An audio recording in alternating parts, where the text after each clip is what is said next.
Quand vous changez votre énergie, vous changez votre vie. Nous allons démontrer le processus puisque le cerveau est essentiellement organisé pour refléter tout ce que vous savez de votre vie. Votre cerveau est un souvenir du passé. C'est un artefact de tout ce que vous avez appris et expérimenté aujourd'hui.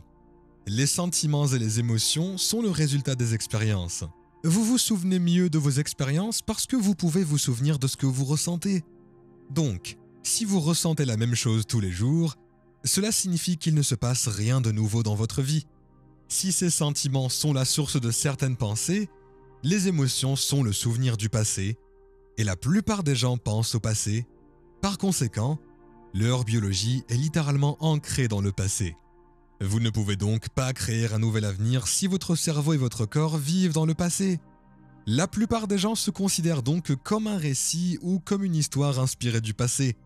Je suis telle personne, j'ai fait telle chose, je vis à cette époque, je vis dans des endroits, j'ai possédé ces choses, je connais ces gens. Et vous dites « Ah, je connais ces gens, j'ai été dans ces endroits, j'ai fait ces choses ». Et lorsque vous avez une expérience similaire, vous partagez des émotions similaires. Et si vous partagez des émotions similaires, les émotions sont de l'énergie. Ainsi, nous commençons à créer un lien énergétique avec les choses et les personnes qui font partie de notre vie. Le problème, c'est que 70% du temps, la plupart des gens vivent sous l'emprise de l'hormone du stress. Et le stress, c'est quand votre corps et votre cerveau ne sont pas en harmonie.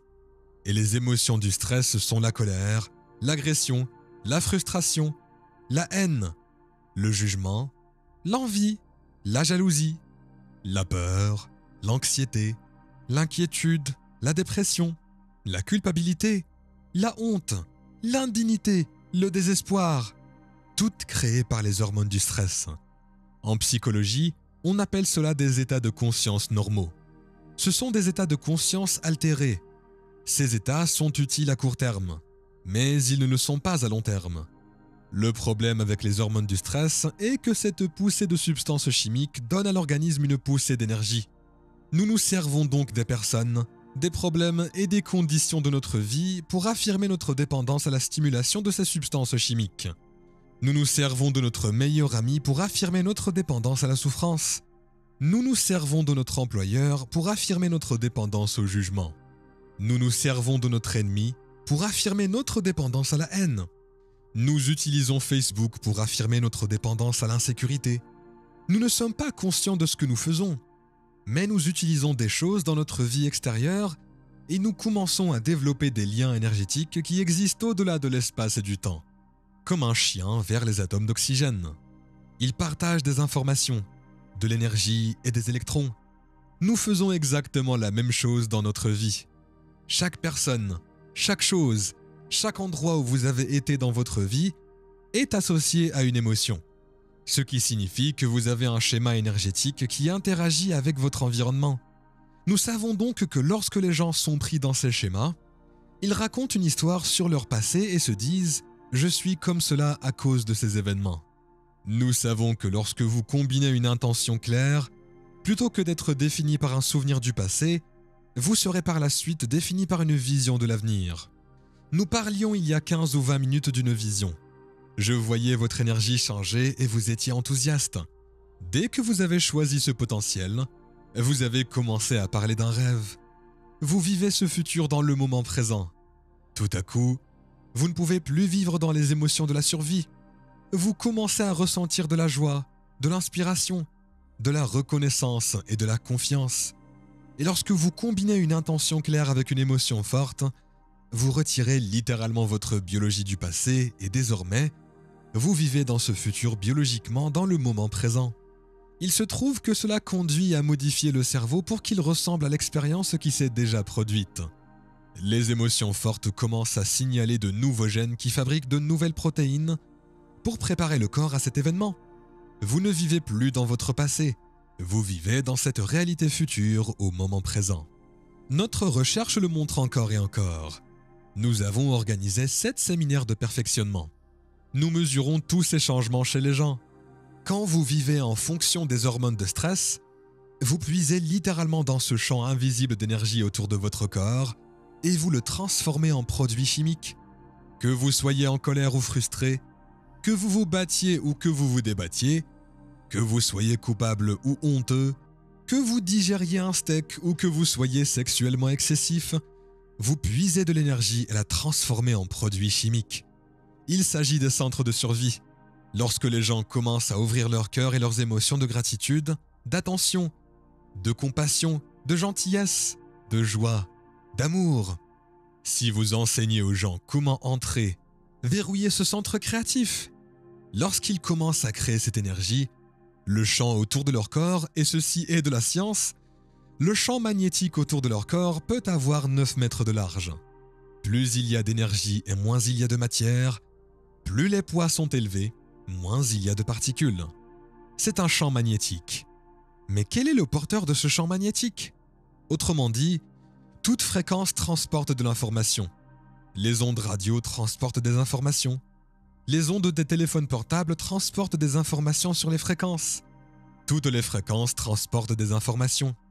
Ainsi, une personne qui est une référence en matière d'art diffuse une signature magnétique. Le porteur de cette signature est le magnétisme.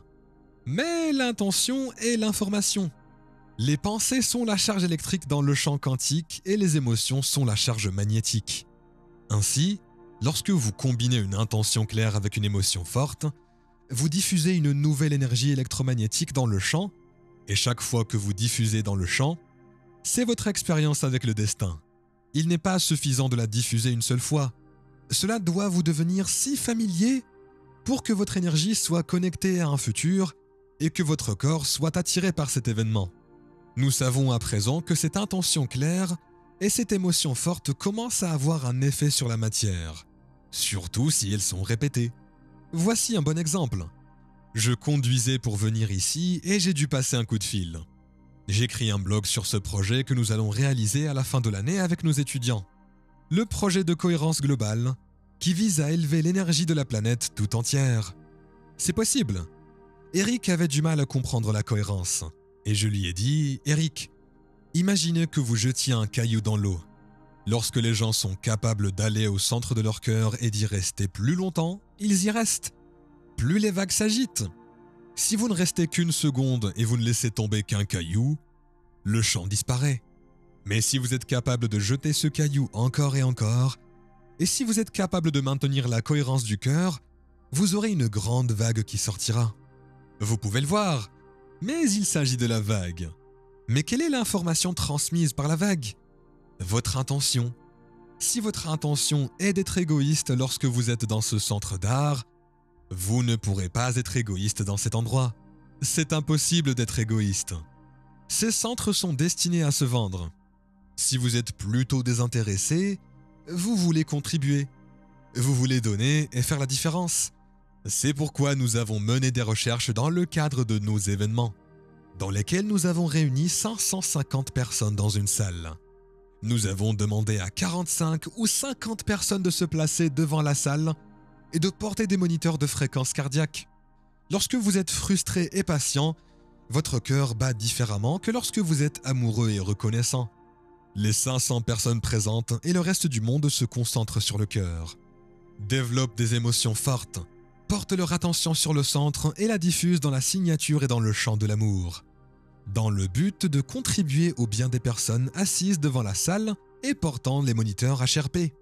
Exactement à la même heure, au même jour, dans la même méditation, 90% de ces personnes atteignent la cohérence cardiaque en 1 seconde. C'est quelque chose qui se produit dans les phénomènes non locaux. Cela n'arrive pas au hasard. Un mécanisme de verrouillage se met en place.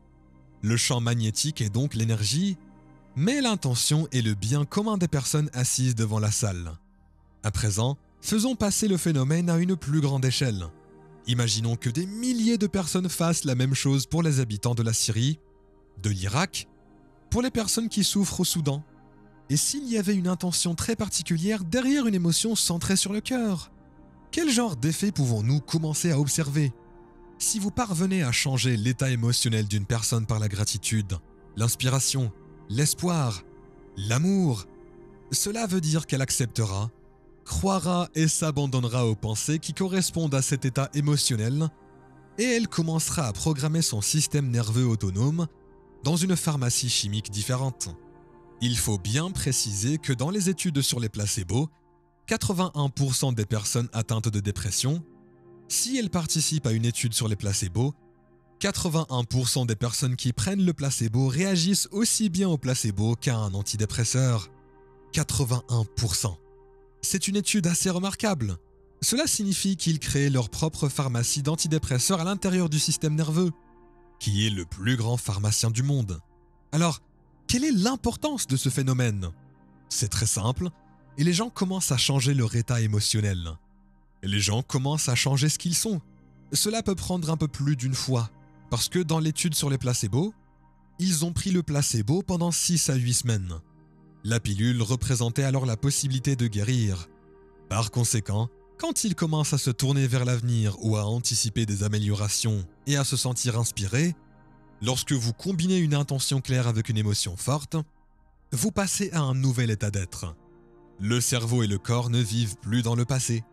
Le cerveau et le corps vivent dans le futur à l'instant présent et commencent à produire des changements neurologiques, biologiques et génétiques substantiels dans leur corps. Cependant, dans le cas de l'étude sur le placebo concernant la dépression, la personne a pris la pilule pendant 6 à 8 semaines. Ce qui veut dire que vous devrez peut-être changer votre état d'esprit pendant 6 à 8 semaines avant de commencer à en voir les effets.